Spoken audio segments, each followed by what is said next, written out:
موجودہ سیاسی رہنماؤں میں شاید میاں محمد نواز شریف سب سے زیادہ تجربے کار سیاستدان ہیں۔ 3 مرتبہ وزیر اعظم بنے اور تینوں مرتبہ نکالے گئے۔ ایک لمبے عرصے تک اپوزیشن کی سیاست بھی کی اور 2 مرتبہ جلاوطنی بھی کاٹی۔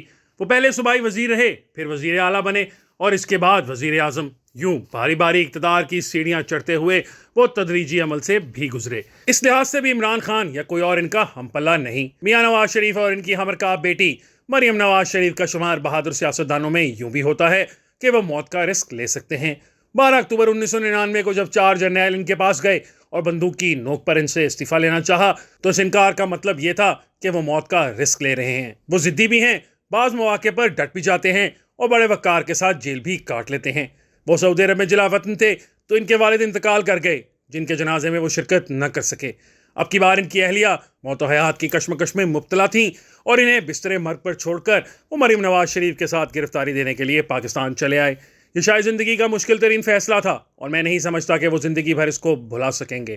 یقیناً اپنی بیوی کو موت و حیات کی کشمکش میں چھوڑ کر گرفتار ہونے کے لیے پاکستان آنے کا فیصلہ ایک غیر معمولی انسان ہی کر سکتا ہے۔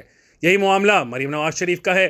انہوں نے بھی بہت بہادری سے عمران خان اور اسٹیبلشمنٹ کے مشترکہ مظالم کا ڈٹ کر مقابلہ کیا، باوقار طریقے سے جیلیں کاٹیں اور پھر انہوں نے بھی اپنی ماں کو اس حالت میں چھوڑ کر گرفتاری کے لیے پاکستان آنے کا جو فیصلہ کیا، اس کے لیے بڑا جگرا چاہیے۔ لیکن، اور یہ ایک بہت بڑا لیکن ہے، کہ جب ان کا اقتدار آتا ہے تو ان کا رویہ بالکل بدل کر بادشاہوں والا بن جاتا ہے۔ لیکن اب کی بار باقاعدہ اقتدار میں آنے سے قبل باپ بیٹی کا رویہ بادشاہوں والا ہو گیا ہے۔ وطن واپسی پر میاں نواز شریف کو چاہیے تھا کہ وہ پارٹی تنظیم پر توجہ دیتے اور ملک بھر کے عوام سے رابطہ استوار کر کے موبلائز کرتے۔ لیکن وطن واپسی کے بعد میاں صاحب بادشاہوں کی طرح رائے کے محل میں بیٹھ گئے اور پارٹی رہنماؤں کو رعایا سمجھ کر باری باری وہاں بلا رہے ہیں۔ میاں صاحب نہ بھرپور سیاست کر رہے ہیں اور نہ ابھی تک سیاسی بیانیاں تشکیل دینے میں کامیاب ہوئے ہیں۔ اس وقت مسلم لیگ رتی بھر سیاست نہیں کر رہی۔ پاکستان واپس آ کر میاں صاحب بادشاہوں کی طرح بیٹھ گئے ہیں۔ وہ سمجھتے ہیں کہ عدلیہ کے کیسز بھی ان کے لیے کسی اور نے ختم کرانے ہیں، سیاسی بیانیاں بھی ان کے لیے کسی اور نے تشکیل دینا ہے اور پی ٹی آئی کو بھی کسی اور نے سنبھالنا ہے۔ میاں صاحب سمجھتے ہیں کہ کسی اور نے ان کے لیے سب کچھ کر کے اقتدار ان کی جھولی میں ڈال دینا ہے۔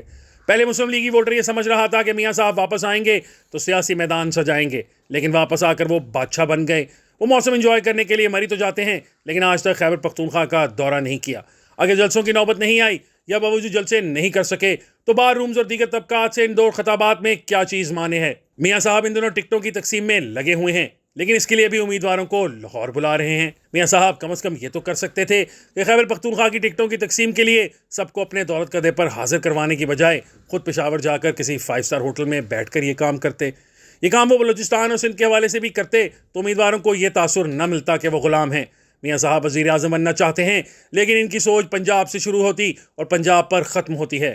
سب سے بڑا المیہ یہ ہے کہ آج تک وہ مؤثر سیاسی بیانیاں نہ دے سکے اور عوام کے پاس جانے کے لیے ان کے پاس کچھ نہیں۔ ان کی پارٹی کی میڈیا پالیسی بھی نہایت ناکام ہے۔ یہی وجہ ہے کہ پی ٹی آئی کو پختونخوا اور اب پنجاب میں نیا جنم مل رہا ہے، اور اگر یہی بادشاہانہ رویہ برقرار رہا تو انتخابی مہم گرم ہونے پر وہ عوام کے سامنے جانے کے قابل نہیں رہیں گے۔ سب سے بڑا المیہ یہ ہے کہ ماضی کی طرح ایک بار پھر میاں صاحب کو خوش آمدیوں اور بالخصوص ان 4 خوش آمدیوں نے اپنے نرخے میں لے لیا ہے جو ماضی میں بھی انہیں ڈبونے کا موجب تھے۔ میاں صاحب ان 4 کے ٹولے کے قبضے میں رہے اور ان کا بادشاہانہ رویہ برقرار رہا تو ان کا چوتھی بار وزیر اعظم کا خواب مشکل سے ہی شرمندہ تعبیر ہوگا۔